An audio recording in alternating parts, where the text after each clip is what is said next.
This recon is specifically designed to come into France and find and follow the trail of the Jedburgh teams. The Jedburgh teams were an Office of Strategic Services, an OSS division of World War II. So the OSS was created by the US military underneath the command and control of Wild Bill Donovan.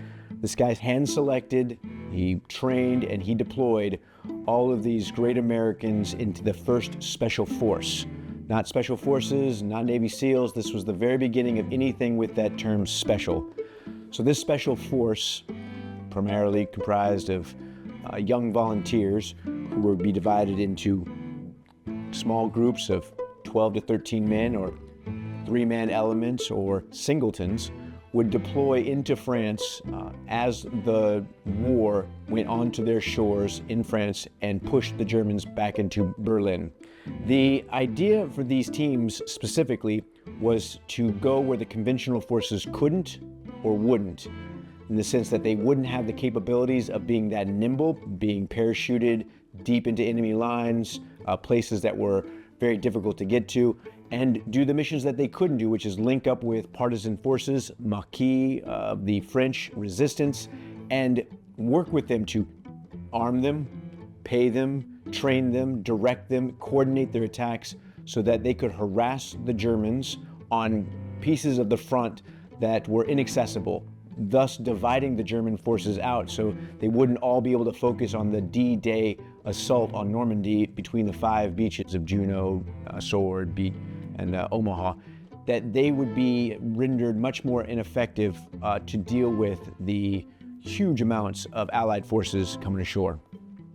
So we follow the Jedburghs and we figure out where their stories are the most tangible, where there's still remnants, where there's still buildings, where there's still terrain that can be associated with their work, with the Maquis, by themselves, to the extent of where we can still feel and see, where we can still see and feel their effects on the battlefield. On day 1 of our recon here in France, we went to try and find where Team Alfred and Team Aubrey had been deployed to north of Paris and what work they might have been able to accomplish. We didn't find anything. It was been modernized. A lot of the town and area had been turned into suburbs, and it was a different landscape than World War II. On day 2, we moved to find Team Frederick. Team Frederick was comprised of a British Major Weiss, a French Lieutenant Al Roche, and a tech sergeant from the United States called Kehoe. These 3 guys were parachuted into the Brittany Peninsula, and they set up and started working from a drop zone that was called the Priest Farm. It was a large spread set up by and owned by a priest there that was working with the Maquis and the French resistance. But what was unique about that particular farm and the Priest Farm was that it was a lower elevation, small valley, almost a depression. So as follow-on supplies were dropped in, they would be dropped at night and they would be dropped low, but then they would be below the visibility lines from the Germans, so the Germans couldn't see them retrieving the gear, putting them out into different vehicles, and then moving out from that drop zone, which was a highly unique situation.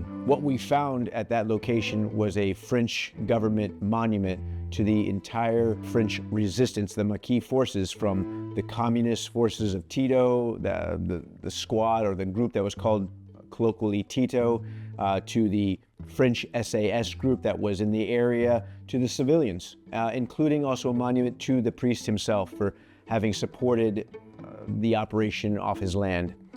And next to that monument are several of the buildings that no doubt Team Frederick employed, the small house, the barn structures going down the slope of the land, and they were able to utilize those structures to either set up their communications, control and command different operations for retrieving the goods, and then perhaps temporary storage until different forces could distribute all of the equipment that was being dropped in to arm all of the thousands of Maquis that needed them, the resistance fighters.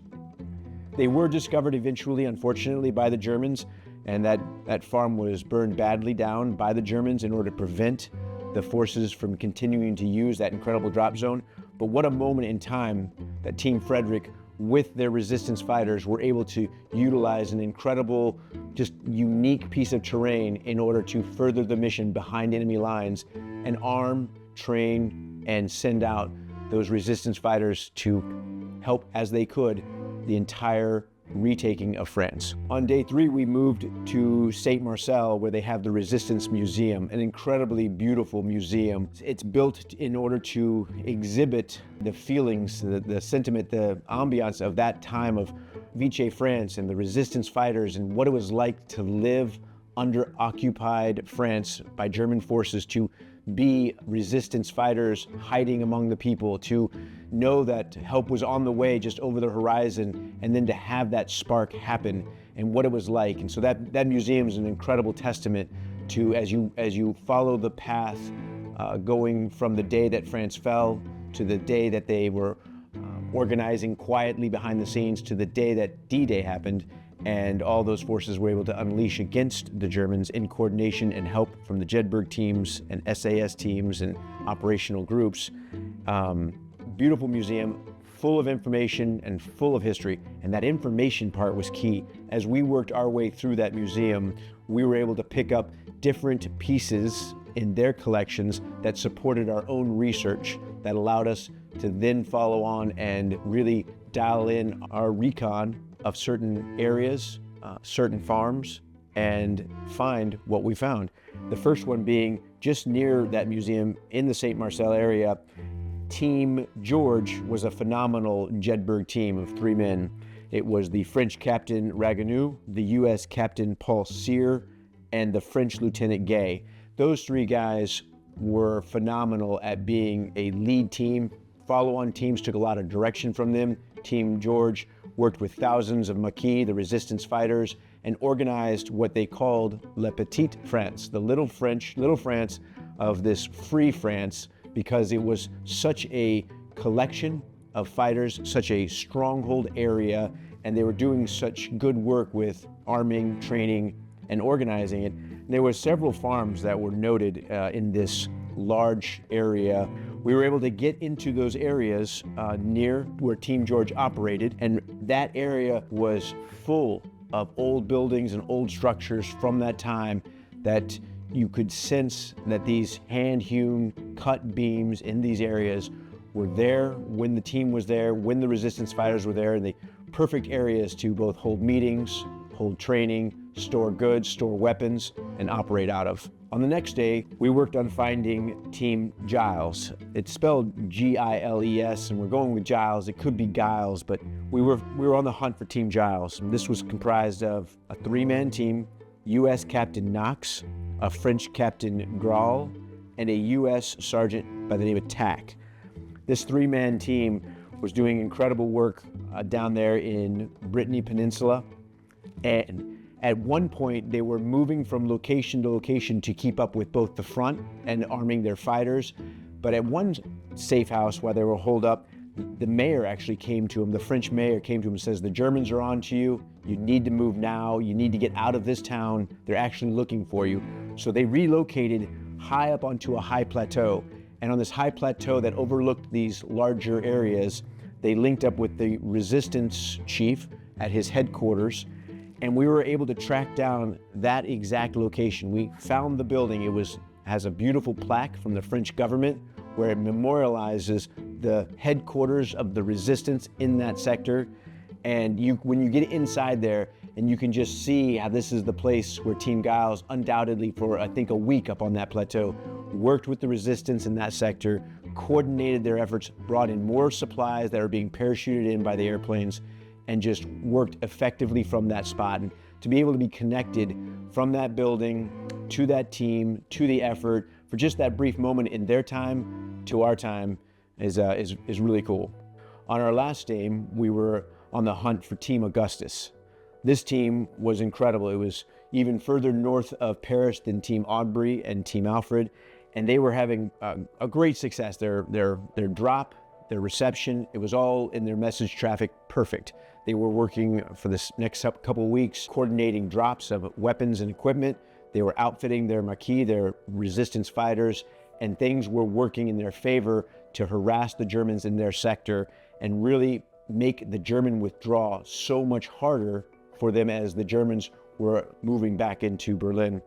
The third week, however, the message traffic has specifically changed. We linked up with local historians and guides, and even just civilians that were so willing to help us at the town center. And they explained to us that they had collected a lot of information over time, and they were wanting to share it with us. And they showed us an actual transcript that they were able to get from the French archives of the message traffic from the headquarters in the Allied forces in England to the Team Augustus in their town. And as I said, the message traffic abruptly changed after 2 weeks. It said, no longer are you to destroy, harass, engage. You are now to protect and preserve bridges and key infrastructure so that as the Germans are out of the area, the Allied forces can quickly follow and not be delayed. So now the team needed to put together a plan on how to protect the most key infrastructure in the area, which is a bridge over one of the main roads directly north. They moved back towards the Allied forces, linked up with some Maquis fighters who had a horse and cart, who had the weapons stored and secured. And the Jedburgh team of Augustus, which was comprised of U.S. Major Bonsal, French Captain Delvice, and U.S. Tech Sergeant Cote, those three guys now were going to load a wagon behind a horse and move from near Allied forces back through the retreating German line in order to set up on that key bridge so that as the last Germans crossed the bridge and attempted to destroy it or blow it as suspected, they could prevent those Germans from doing that job so that the Allied forces could pursue the Germans who were withdrawing. Unfortunately, as they moved through the rain and it got terribly difficult to even see, they told the resistance fighter, the Maquis that was with them, it's getting very dangerous. You can move away, you can go back into the safety of the next village. We will continue without you. We've got the line of sight on where we need to go as far as following this road. Like I said, it was raining very hard. It was very hard to see, it was hard to hear. And they came up on a German patrol in the town that was unexpected. They couldn't hear any of the rumbling engines. They couldn't see any of the Germans at this intersection, and they were up against them before they knew it. The Germans told them to stop. They approached them. This Jedburgh team had switched out from their uniforms to their civilian clothes. They did have fake identification cards.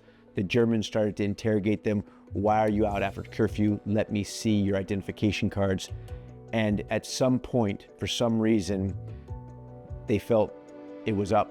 And so they tried to break contact. They tried to get away from those Germans. The Germans shot and killed them. And because of the retreating of the German situation, the heavy rains, the Germans didn't even try to recover the horse, the bodies, and they just moved out. They followed the rest of the German forces and went toward Berlin. The horse moved back to the farm. The bodies were discovered the next day, and the story of those guys trying to get forward and get through to their key infrastructure and do the new mission of guarding it was actually memorialized by the French government with a plaque on the wall. We believe it is the only Jedburgh team that was entirely wiped out, all three members. We believe that this is the only plaque in this town that actually memorializes the Jedburgh with that word on the wall, identifying the exact team of Augustus. And it explains to a degree what happened on that fateful night. And there's even bullet markings still left by the town in the fence line at that intersection. We were able to trace all of those steps all the way back to where the horse with the cart returned to the farm and identify where that farm was in a nearby village, the one that they started from, and identify the exact farm and buildings where the entire mission started from. That was an incredible find for us as a wood reclamation company. It was a huge find for us as former military to be able to connect with. When you load up on a mission, you never know which way it's going to go, and you plan, you prepare, you train your whole life for it, but you never know how this one's going to go until you're on it. And you never know if it's going to be one of a great or it's going to be your last. And for those three men, this was their fateful last mission. And it was an honor for us to pay respect to them, an honor for us to find that farm, and just an incredible moment just to be part of that history for that moment.